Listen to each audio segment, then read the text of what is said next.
बिस्मिल्लाहिर्रहमानिर्रहीम अस्सलाम वालेकुम रहमतुल्लाह। एक तरफ तो मरीम नवाज़ की गवर्नमेंट लाहौर हाई कोर्ट की जानिब से मसलसल जो इस वक्त नोटिस है कंटेम्प्ट ऑफ कोर्ट का भी और बाकी जो नोटिस हैं उनका सामना कर रही है, क्योंकि इन्होंने जो ऑर्डिनेंस निकाला था कुछ लोगों को नवाजने के लिए, उस ऑर्डिनेंस के ख़िलाफ़ भी दरख्वास्तें आईं और जब उस ऑर्डिनेंस को मुअत्तल किया गया लाहौर हाई कोर्ट की जानिब से तो इन्होंने लाहौर हाई कोर्ट के ऊपर हमला कर दिया।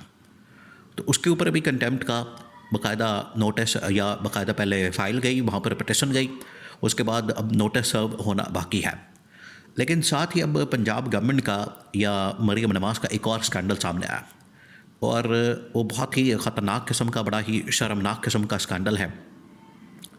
आप एक बात जहन में रखें, देखिए आप इमेजिन करें कि जब ये गवर्नमेंट में होते हैं, हुकूमत में होते हैं, तो आप इनसे कोई अच्छे काम की तवक्को नहीं कर सकते। उसकी वजह यह है कि ये आते ही हुकूमत में इस वजह से हैं ताकि माल पानी बनाएं, अपना लूट मार करें, जो पिछली लूट मार है उसको एनआरओ दें और नई लूट मार के लिए तैयार हो जाए। ये असल में इनका मकसद होता है।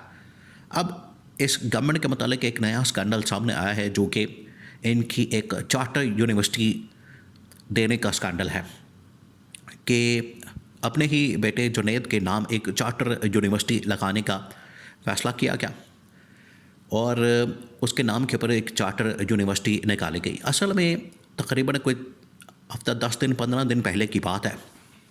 पंजाब असम्बली से तकरीबन कोई 20 से 25 चार्टर यूनिवर्सिटियों का बाकायदा वहाँ पर लाइसेंस जारी किया गया। ये एक पूरा प्रोसीजर होता है, पूरा एक प्रोसेस है। जब भी आपने कोई यूनिवर्सिटी कॉलेज बनाना है तो उसके लिए जो मुतल्लका असम्बली होती है, फॉर एग्ज़ाम्पल पंजाब के अंदर आपने कोई यूनिवर्सिटी बनानी है तो उसके लिए पंजाब असम्बली से आपको चार्टर की ज़रूरत होती है, एक एनओसी की लाइसेंस की ज़रूरत होती है। वो मिलता है तो उसके बाद आप यूनिवर्सिटी ओपन करते हैं। तो पंजाब से तकरीबन कोई 20-25 चार्टर निकाले गए, जिसमें से एक नाम जुनैद सफ्दर का सामने आया कि उन्हें भी एक चार्टर यूनिवर्सिटी बनाने का चार्टर दिया गया है और उसके अंदर उनके नाम का आना ये साबित करता है कि ये सब कुछ अकरबा परवरी, नेपोटिज्म की और अपने ही घर नवाजने की एक बदतरीन और शर्मनाक मिसाल कायम की गई है। आप ज़रा इसके अंदर जो पैसा है, उसकी जो रेल वेल है, उसका जो लेवल अमाउंट है या वॉल्यूम है पैसों का, आप ज़रा वो चेक करें।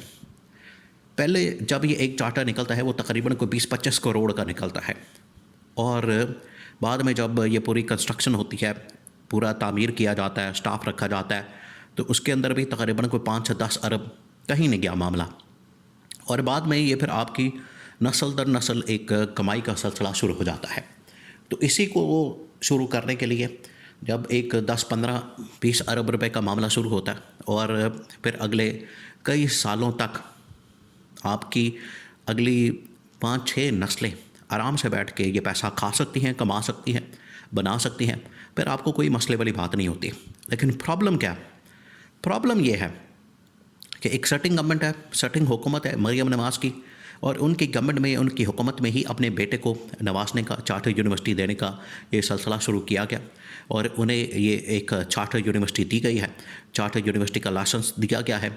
और अगर ये इस गवर्नमेंट के अंदर, मौजूदा हुकूमत के अंदर ये दिया गया है तो इसका मतलब है कि इससे पहले जो ऑर्डिनेंस निकाला गया कब्ज़ा माफिया के नाम से, लैंड माफिया के नाम से, और माफिया को सपोर्ट करने के लिए, उनके सहूलतकारी करने के लिए ये जो एक ऑर्डिनेंस निकाला गया प्रॉपर्टी ओनरशिप के नाम से, इसके अंदर बड़ा वाज़ेह तौर पर बता दिया गया कि ये जो ऑर्डिनेंस है ये असल में लैंड माफिया को सपोर्ट करने के लिए निकाला गया, उनके सहूलतकारी करने के लिए। उसके अंदर भी इन्होंने अपनी हाउसिंग सोसाइटियाँ, प्रोजेक्ट्स, उनके लिए ज़मीन को, लैंड को एक्वायर करना होता है। तो लैंड को एक्वायर करने के लिए ये इस तरह का ऑर्डिनेंस निकाल के बड़ी आसानी के साथ 3 महीने के अंदर अंदर आप ये सारा मामला प्रोसेस मुकम्मल करें, उसके बाद ये ऑर्डिनेंस ऑटोमेटिकली ख़त्म हो जाएगा, कानून ख़त्म हो जाएगा, इनको फ़ायदा हो जाएगा और आम आदमी को, पब्लिक को नुकसान होगा। अगर ये देखिए, आप इसको इस तरह से समझें, अगर इन्होंने आवाम के लिए, लोगों के लिए, पब्लिक के लिए कोई कानून बनाना है तो आप उसके लिए बाकायदा तौर पर कानून साजी करें, उसके लिए लेजिस्लेशन करें। आपके पास असम्बली के अंदर मेजॉरिटी मौजूद है तो उसके लिए आप लेजिस्लेशन करें, फिर आप ऑर्डिनेंस नहीं लाएंगे। ऑर्डिनेंस की म्याद जो है वो तो 3 महीने होती है, 90 दिन होती है, 90 डेज़। तो ऐसी कौन सी चीज़ है कि 90 डेज़ के अंदर इन लोगों ने वारदात डालनी है और उस मकसद के लिए इन्होंने ये ऑर्डिनेंस कानून बनाया है और 3 महीने के अंदर जब अपना फ़ायदा निकल जाएगा वारदात डाल दी जाएगी, ऑर्डिनेंस ऑटोमेटिकली ख़त्म हो जाएगा, कानून भी ख़त्म हो गया। ये है असल कहानी और असल मामला। तो उसके ऊपर फिर जब अदालत ने नोटिस लिया तो इनकी चीखें निकली, इन्होंने अदालत के ऊपर हमला कर दिया। तो अब ये दिन ब दिन फंसते चले जा रहे हैं। इनको समझ नहीं आ रही कि ये अब मामला जो है इनके गिरद किस तरीके से शिकंजा कसा जा रहा है। और इस्टेब्लिशमेंट देखें, इस्टेब्लिशमेंट तो इनके मुतालिक बता चुकी है। अब ये जो स्कैंडल सामने आया उससे पहले जो ऑर्डिनेंस का एक मामला सामने आया, इस बार चार्टर्ड यूनिवर्सिटी का, पिछली बार एक ऑर्डिनेंस का, ये सूरत हाल पंजाब हुकूमत के लिए, मरीम नवाज़ के लिए दिन ब दिन ख़राब होती जा रही।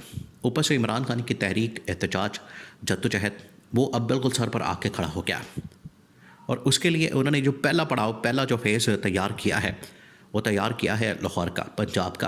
पंजाब के अंदर जैसे ही तहरीक तहफ़्फ़ुज़ आईन पाकिस्तान की लीडरशिप दाखिल होती है, आती है, तो इनके ऊपर हमला कर दिया जाता है।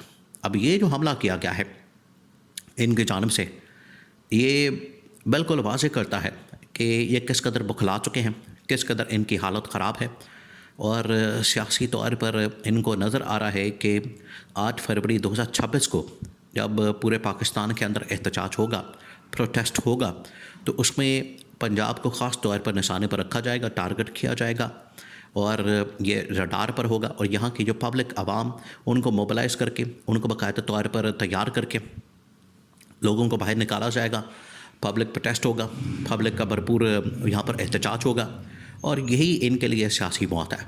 तो एक तरफ प्रोटेस्ट है, दूसरी जानब अदालत के अंदर इनका केस है, तीसरा इनके स्कैंडल दर स्कैंडल मंजर आम पर आ रहे हैं और अभी बहुत सारे आने हैं। देखें, ये इस बात का, ये एक किस्म का सिग्नल होता है जब हालात इस कदर ख़राब हो जाए, आपको अदालतों की जानिब से, पब्लिक की जानिब से, फिर मीडिया के अंदर आपकी बाकायदा तौर पर मीडिया ट्रायल शुरू हो जाए, कैंपेन शुरू हो जाए, आपके स्कैंडल्स मंजर आम पर आना शुरू हो जाए, तो ये वाज़ेह तौर पर सिग्नल होता है इस्टेब्लिशमेंट की जानिब से कि आपकी गवर्नमेंट के दिन गिने जा चुके हैं। बिल्कुल उसी तरीके से जिस तरह से वफाकी हुकूमत के साथ किया गया, वफाकी हुकूमत जो इस वक्त मुकम्मल तौर पर नरगे में आ चुकी है, वफाकी हुकूमत जो इस वक्त मुकम्मल तौर पर फंसी हुई है, कोई रास्ता नहीं उनके पास, कोई वे फॉरवर्ड नहीं। बिल्कुल उसी तरीके से पंजाब गवर्नमेंट के गिरद भी घेरा तंग कर दिया गया है और ये इसी मकसद के लिए किया जा रहा है। इसके पीछे जो रीज़न है वो एक ही है कि इस हुकूमत की कारकर्दगी, इस हुकूमत की नालायकी, नाअहली की बदौलत पंजाब और पंजाब के लोगों ने, पंजाब ने बहुत ज़्यादा सफ़र कर लिया, बहुत ज़्यादा इन्होंने बर्दाश्त कर लिया और अब मामला जो है बिल्कुल हाथ से निकल गया, जिसकी वजह से तब्दीली का फ़ैसला पंजाब से सबसे पहले किया जाएगा और ये तमाम चीज़ों का सामने आना इसकी निशानदही करता है।